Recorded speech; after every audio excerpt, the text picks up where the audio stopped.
9월 23일 화요일 주도테마 뉴스 브리핑입니다.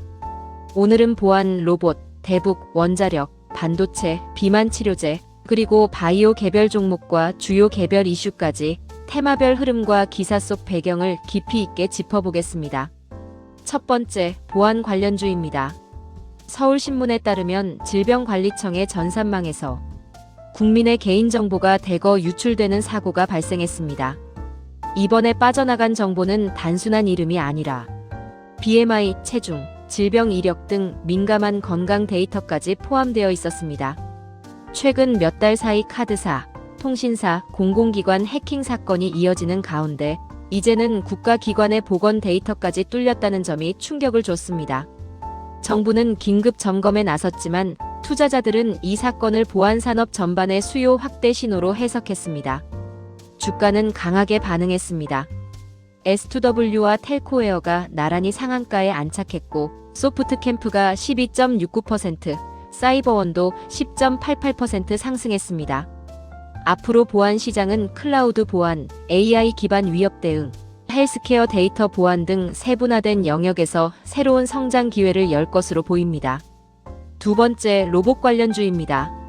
뉴스원에 따르면 중국 로봇 기업 유비테크가 내년부터 수천 대의 휴머노이드 로봇을 판매할 계획이라고 밝혔습니다. 이는 로봇 산업이 실험적 연구 단계를 넘어 본격적인 대량 상용화로 들어섰다는 뜻입니다. 국내 종목들도 동반 강세를 보였습니다. 한라캐스트가 23.01%, 한국 PIM이 14.68%, 로보티즈가 12.53%, 코인테크가 6.86% 상승했습니다. 이 소식이 중요한 이유는 AI 기술과 로봇 기술이 결합되며 지능형 로봇 시대가 앞당겨지고 있다는 점입니다. 노동력 부족, 주 4.5일제 논예, 고령화 사회 같은 사회적 변화는 로봇의 도입 속도를 가속화시킬 수밖에 없습니다. 세 번째, 대북 관련주입니다. 이투데이에 따르면 트럼프 미국 대통령과 김정은 북한 국무위원장이 비무장지대 DMZ에서 회동할 수 있다는 전망이 제기됐습니다. 정치적 불확실성 속에서도 남북관계 개선 가능성이 열리자 대북주는 빠르게 반응했습니다. 일신석재가 11.65%, 아난티가 8.36%, 코데즈컴바인이 7.74%, 좋은 사람들이 7.14% 올랐습니다. 대북주는 이벤트성 이슈에 따라 급등락이 반복되는 특성이 있지만 만약 회동이 현실화된다면 관광, 철도 SOC, 건설 등 경협주 전반의 기대감이 확산될 수 있습니다. 네 번째, 원자력 발전 관련주입니다. 더구루 보도에 따르면 스웨덴 정부가 원자력 산업에 32조 원 규모의 재정 지원을 하겠다고 발표했습니다. 이는 유럽의 에너지 위기 속에서 원전을 다시 안정적 에너지원으로 인정하는 움직임입니다. 오늘 시장에서 우진이 15.98%, 우리 기술이 5.6%, BHI가 4.22%, 두산 에너빌리티가 1.12% 상승했습니다. 국내 원전 기자재 기업들은 세계적으로 검증된 경험과 기술력을 바탕으로 유럽과 중동의 신규 원전 수주 경쟁에서도 중요한 역할을 맡을 가능성이 큽니다. 다섯 번째, 반도체 관련주입니다. 연합뉴스 보도에 따르면 엔비디아가 오픈AI와 협력해 140조 원 규모의 데이터 센터를 구축할 계획입니다. 이는 단순한 투자 소식이 아니라 AI 인프라 확장 속도가 어느 정도인지를 보여주는 상징적인 뉴스입니다. 국내에서는 CP 시스템이 13.13%, 테크인이 5.45%, SK 하이닉스가 2.85%, 삼성전자가 1.68% 상승했습니다. AI 데이터 센터 확대는 GPU, HBM 메모리, 패키징, 기판, 전력 반도체까지 수요를 끌어올립니다. 따라서 이번 뉴스는 장비 소재 기업에도 직접적 기회가 될 것으로 평가됩니다. 여섯 번째, 비만 치료제 관련주입니다. 연합뉴스 보도에 따르면 미국 화이자가 비만 치료제 개발사 메세라를 최대 10조 원에 인수하기로 했습니다.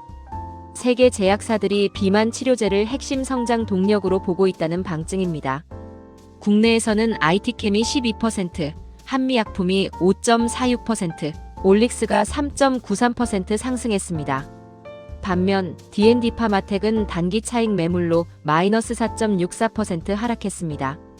비만 치료제는 체중 감량뿐 아니라 당뇨, 심혈관 질환 예방까지 연결되며 글로벌 헬스케어의 게임 체인저로 자리 잡고 있습니다.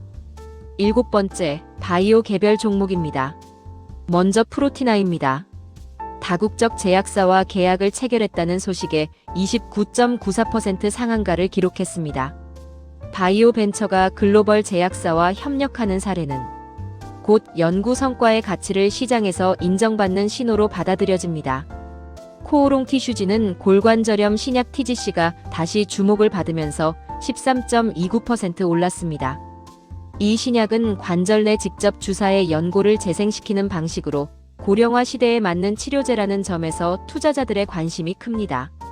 온코닉 테라퓨틱스는 항암제 자큐보 매출 성장과 중국 진출 기대감으로 10.27% 상승했습니다. 국내 임상 성공을 기반으로 해외 시장 진입 가능성이 부각되며 중소바이오 기업의 글로벌 확장 모델을 보여주고 있습니다. 셀트리온은 서정진 회장이 미국 릴리의 공장을 인수하며 관세 리스크를 해소할 것이라는 기대감에 8.87% 상승했습니다. 이는 단순한 증설이 아니라 미국 내 생산 거점을 확보해 안정적인 글로벌 공급망을 구축하겠다는 전략입니다. 마지막으로 개별 이슈 종목입니다. 폴라리스 AI는 핸디소프트와의 시너지 본격화 기대감에 12.42% 상승했습니다. AI와 그룹웨어 협업 솔루션이 맞물리며 기업용 시장 확대 가능성이 주목됩니다. 이수 스페셜티 케미컬은 애트리가 개발한 전고체 배터리용 고체 전해질 막뉴스에 힘입어 12.28% 상승했습니다. 전고체 배터리는 차세대 전기차 핵심 기술로 꼽히며 관련 기업들의 기술적 성과가 시장의 기대를 모읍니다. SK오션플랜트는 함정 유지 보수, MRO 사업 확대 소식에 6.26% 상승했습니다. 기존 해양 플랜트 중심에서 국방 MRO 사업까지 확장하며 새로운 성장 동력을 찾고 있다는 점이 긍정적으로 평가됐습니다. 정리하겠습니다. 9월 23일 시장은 보안과 로봇이 강하게 움직였고 대북, 원전, 반도체, 비만 치료제까지 주요 테마가 고르게 반응했습니다. 특히 보안은 개인정보 유출이라는 현실적 위기에서, 반도체는 글로벌 AI 투자 확대에서, 비만 치료제는 글로벌 제약사 인수전에서 확실한 모멘텀을 보여주었습니다. 또한 바이오 개별 종목과 개별 이슈 종목들까지 활발히 움직이며 시장의 다양성을 확인할 수 있었습니다. 이상으로 9월 23일 장우주도 테마 뉴스 브리핑을 마칩니다. 오늘도 투자 전략에 도움이 되시길 바랍니다.